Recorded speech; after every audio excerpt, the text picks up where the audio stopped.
Shalom, damai di hati. Berjumpa lagi dengan saya Pendeta Priska Waluko. Kita akan merenungkan firman Tuhan yang menjadi perenungan di sepanjang minggu sengsara yang kelima. Injil Matius pasal 27 ayat 1 sampai 10. Yesus diserahkan kepada Pilatus, kematian Yudas. Ketika hari mulai siang, semua imam kepala dan tua-tua bangsa Yahudi berkumpul dan mengambil keputusan untuk membunuh Yesus. Mereka membelenggu dia, lalu membawanya dan menyerahkannya kepada Pilatus, wali negeri itu. Pada waktu Yudas yang menyerahkan dia melihat bahwa Yesus telah dijatuhi hukuman mati, menyesalah ia. Lalu ia mengembalikan uang yang 30 perak itu kepada imam-imam kepala dan tua-tua dan berkata, "Aku telah berdosa karena menyerahkan darah orang yang tak bersalah." Tetapi jawab mereka, "Apa urusan kami dengan itu? Itu urusanmu sendiri." Maka ia pun melemparkan uang perak itu ke dalam bait suci, lalu pergi dari situ dan menggantung diri. Imam-imam kepala mengambil uang perak itu dan berkata, "Tidak diperbolehkan memasukkan uang ini ke dalam peti persembahan, sebab ini uang darah." Sesudah berunding, mereka membeli dengan uang itu tanah yang disebut tanah tukang periuk, untuk dijadikan tempat pekuburan orang asing. Itulah sebabnya tanah itu sampai pada hari ini disebut tanah darah. Dengan demikian genap firman yang disampaikan oleh Nabi Yeremia. Mereka menerima 30 uang perak, yaitu harga yang ditetapkan untuk seorang menurut penilaian yang berlaku di antara orang Israel, dan mereka memberikan uang itu untuk tanah tukang periuk, seperti yang dipesankan Tuhan kepadaku. Demikianlah firman Tuhan.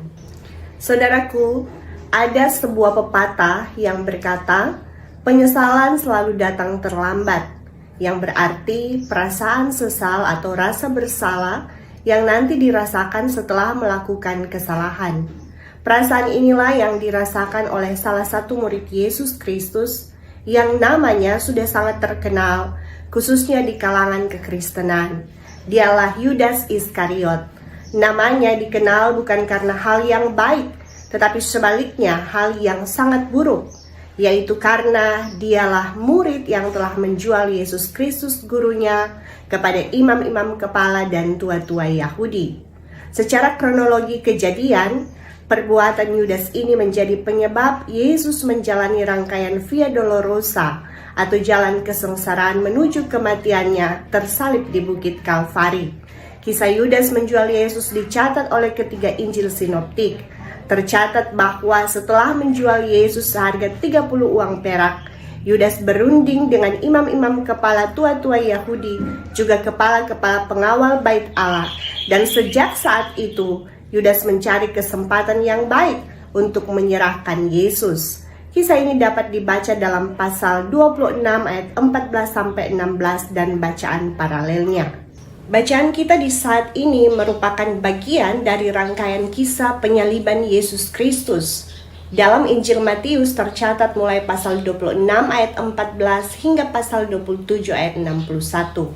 Ayat 1 dan 2 bacaan kita di saat ini menunjukkan saat ketika Yesus diadili di hadapan Pontius Pilatus, wali negeri atau gubernur provinsi Yudea. Dia adalah salah satu pejabat di kekaisaran Romawi kala itu.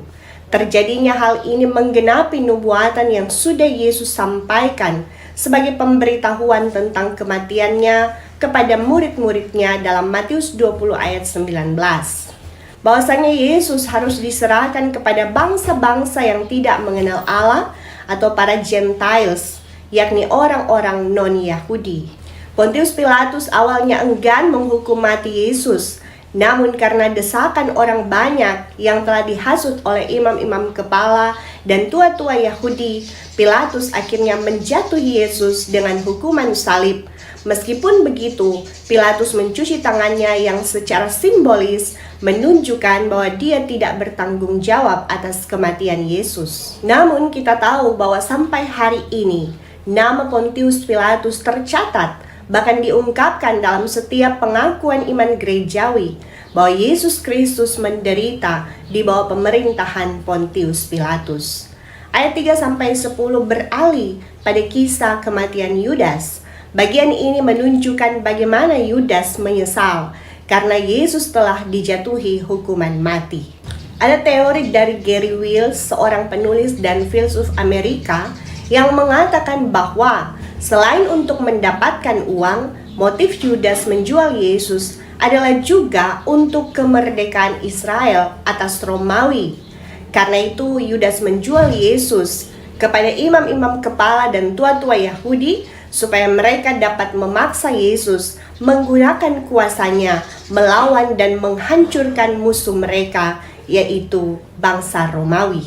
Karena itu ketika Yudas melihat Yesus justru akan dihukum mati dengan cara disalib, ia menyesal. Lalu ia mengembalikan uang 30 perak itu kepada imam-imam kepala dan tua-tua Yahudi. Yudas sadar bahwa Yesus tidak bersalah, sebagaimana pengakuannya di hadapan para imam kepala dan tua-tua Yahudi. Katanya, "Aku telah berdosa karena menyerahkan darah orang yang tak bersalah." Namun kita melihat tanggapan para imam dan tua-tua terhadap pengakuan dan penyesalan Yudas. Mereka tidak peduli dan menyatakan bahwa penyesalan Yudas bukanlah urusan mereka. Perbuatan para imam ini tidaklah sesuai dengan tugas mereka sebagai orang-orang yang melayani di Bait Allah. Mereka yang kala itu, menurut aturan perjanjian lama, Imamat 9 ayat 7, seharusnya menjadi pengantara Allah dan manusia yang mengaku dosanya, kemudian mengadakan pendamaian antara orang itu dengan Allah. Tetapi mereka tidak peduli dengan pengakuan dan penyesalan Yudas. Jelas bahwa mereka tidak menjalankan ketetapan firman dan tidak menjalankan kewajiban mereka sebagai imam. Selanjutnya kita mendapati bahwa penyesalan Yudas hanya membawa dia mengakui kesalahannya di hadapan manusia, tetapi tidak mengakuinya di hadapan Tuhan, dalam arti bertobat. Kita bisa melihat bahwa kata penyesalan dalam bacaan ini menggunakan kata Yunani metamelomai, sedangkan kata bertobat dari kata metanoia yang berarti mengubah hati, pikiran, dan cara hidup untuk meninggalkan dosa. Yudas hanya menyesal tetapi tidak bertobat, sehingga dia melakukan tindakan self-destruktif, yakni merusak dirinya sendiri dengan menggantung diri. Tindakan Yudas ini menunjukkan bahwa dia tidak sungguh-sungguh percaya Yesus. Seandainya Yudas percaya bahwa Yesus sanggup mengampuni dosanya dan menerima dia kembali sehingga dia mau bertobat dan hidup baru, dia pasti tidak akan binasa. Namun nyatanya Yudas memang sudah ditentukan untuk binasa. Sekalipun dia adalah murid yang tentu dipilih Yesus sendiri, tetapi Yesus juga sudah menubuatkan bahwa dia akan celaka. Sebagaimana kata Yesus tentang Yudas dalam Matius 26 ayat 24. Anak manusia memang akan pergi sesuai dengan yang ada tertulis tentang dia. Akan tetapi, celakalah orang yang olehnya anak manusia itu diserahkan. Adalah lebih baik bagi orang itu sekiranya ia tidak dilahirkan. Ayat 6-8 merupakan tindakan para imam kepala terhadap uang yang Yudas kembalikan. Mereka menolak memasukkan uang tersebut ke peti persembahan, sebab itu adalah uang hasil kejahatan. Secara teologis, ini adalah tindakan yang benar. Seharusnya memang seperti itu. Tetapi mereka sendiri merupakan dalang dari perbuatan jahat yang menghasilkan uang tersebut. Ini menunjukkan mereka tidak sungguh-sungguh menjalankan kehendak Tuhan. Ketetapan Tuhan bisa mereka ubah sesuka hati mereka sendiri. Uang itu pun mereka gunakan membeli tanah yang disebut tanah tukang periuk dan dijadikan pekuburan orang asing. Dan sampai hari ini tanah itu disebut tanah darah. Ayat 9-10 menunjukkan bahwa semua yang dilakukan para imam itu pun sesuai dengan apa yang telah dinubuatkan oleh para nabi, baik oleh Nabi Yeremia, tetapi juga Nabi Zakaria yang tercatat di Zakaria 11 ayat 12-13. Saudaraku, melalui bacaan ini, kita dibawa untuk semakin menghayati kesengsaraan Yesus Kristus Tuhan kita. Sekalipun Yudas Iskariot dan para imam terlihat sebagai dalang penangkapan Yesus, sehingga Yesus harus menjalani jalan sengsara sampai mati disalib. Namun di balik itu semua, Allah sedang menjalankan rencana kekalnya, yakni rencana keselamatan bagi manusia yang hampir binasa karena dosa. Yesus memang harus mengorbankan dirinya, mati tersalib untuk menebus dosa umat manusia. Maka seharusnya lah kita yang sudah menerima penebusan dan pengampunan dosa melalui kematian Yesus semakin teguh beriman dan percaya kepadanya. Jangan menjadi seperti para imam dan tua-tua Yahudi yang tidak sungguh-sungguh menjalankan kewajiban sebagai pelayan Tuhan. Orang-orang yang tahu firman tetapi tidak melakukan, hanya menjalankan aturan keagamaan dengan maksud-maksud tertentu, bahkan memakai firman untuk menghakimi orang. Saudara, jika kita dipercayakan untuk melayani dengan jabatan gerejawi, mari sungguh-sungguh menjalankan kewajiban sebagai pelayan Tuhan yang melayani sesama dengan penuh kasih dan ketulusan. Bersihkan hati dari sikap angkuh, iri, dengki, sentimen, dan amarah, apalagi dendam. Karena itu akan mengakibatkan kita berlaku jahat terhadap sesama kita, entahkah itu sesama pelayan atau anggota jemaat. Jadilah pelayan Tuhan yang mampu merangkul orang datang kepada Tuhan, bukan sebaliknya membuat orang meninggalkan Tuhan atau menjadi anti kekristenan, karena melihat cara hidup kita yang tidak menjadi berkat, malahan jadi batu sandungan. Dari perenungan ini, kita juga diingatkan agar jangan menjadi seperti Yudas Iskariot yang di masa kini bisa disamakan dengan orang Kristen KTP, Kristen turunan, Kristen munafik, kelihatan sebagai orang Kristen yang taat seperti Yudas, murid Yesus, dipilih oleh Yesus masuk dalam 12 rasul, sehari-hari bersama Yesus, diberi kepercayaan melayani bersama Yesus, jadi bendahara pula di antara para rasul. Namun ternyata dia tidak sungguh-sungguh percaya Yesus, bahkan berani mengkhianati Yesus serta menjual Yesus, mengikut Yesus dengan motivasi yang tidak benar. Saudaraku, jika kita menjadi pengikut Yesus bukan karena sungguh-sungguh percaya kepada Yesus, punya motivasi yang tidak benar, hanya sekedar melakukan kegiatan rohani sebagai rutinitas belaka tanpa makna, melayani hanya karena gila kedudukan dan kehormatan, apalagi melayani hanya karena uang. Bertobat saudara, bertobat sebelum terlambat. Jangan hanya sampai di menyesal tanpa bertobat seperti Yudas. Penyesalan tanpa pertobatan tiada artinya. Di dalam penyesalan tidak ada pertobatan, tetapi di dalam pertobatan pasti ada penyesalan.